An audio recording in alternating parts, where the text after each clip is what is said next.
J'allais beaucoup dans la forêt à Panta. J'habitais à Panta, il y avait, et puis même vers Cheseaux, on allait aussi, avant j'habitais à Cheseaux. Mais à Panta, j'ai passé mes journées dans la forêt, j'ai vécu des choses, j'étais seul d'ailleurs, j'étais tout le temps seul, enfin je vivais comme ça des personnages, je m'inventais des situations, des vies, j'étais vraiment comme un enfant sauvage, presque un peu. Et puis c'est vrai que la Venoge, j'étais à côté de la Venoge, donc là, le forum de la Venoge, ça tombe bien vu que j'ai vécu au bord de la Venoge, enfin, pas au bord, mais disons que dans mes escapades, pour, je longeais la Venoge et c'était assez mystérieux, surtout la nuit, quand la nuit commençait à tomber, qu'il fallait que je rentre et que j'étais vraiment au début de mon adolescence. C'est vrai que j'ai vécu des moments de peur où tout d'un coup je sentais qu'il y avait des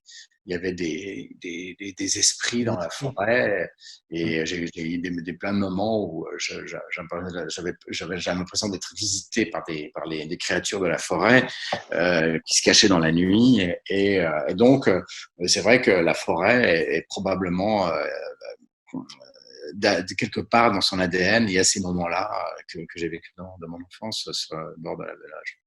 Ouais. Alors, c'est vrai qu'on a un grand point commun, c'est que bah, j'ai aussi habité à Panta, hein.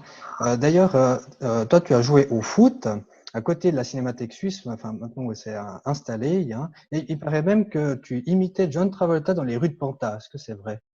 Non, pas dans les rues de Panta, probablement aussi, mais c'était parce qu'en fait, à l'époque, j'avais commencé mon apprentissage de photographie, donc j'avais à peu près 15 ans, et donc j'étais plutôt vers Lausanne. C'était plutôt en descendant la rue de Bourg que je marchais Hmm. comme Ouais, ça. c'est déjà une autre catégorie, hein, Lausanne, Panta, rue de Voilà, Bourg. voilà. Là, j'étais déjà dans la grande ville. Et tu as quitté la Suisse dans les années 1980, hein, pour Paris avec, je crois, qu'une seule valise. Est-ce que c'est vrai?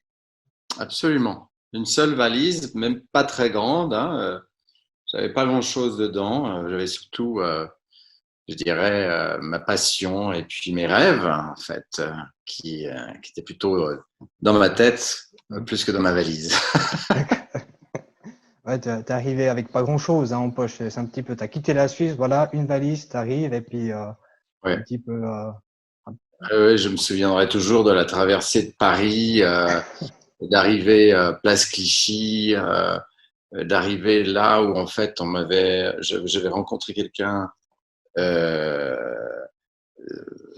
qui avait un appartement là-bas et qui, du coup, me l'avait passé. Donc, je le louais. Et puis, il était au fond d'une impasse. Donc, j'ai découvert la place Clichy. J'ai découvert, en fait, il y avait le PMU. Donc, il y avait plein de gens qui pariaient, Ah ouais. essentiellement des Maghrébins, des Africains, qui pariaient sur des boîtes en carton. Et je passais au milieu de ces gens-là pour atteindre, en fait, cet appartement qui était au fond d'une impasse, qui était une petite maison complètement déglinguée comme ça, et puis dans Hmm. laquelle en fait j'ai vécu à peu près 4 ans de ma vie. Ouais.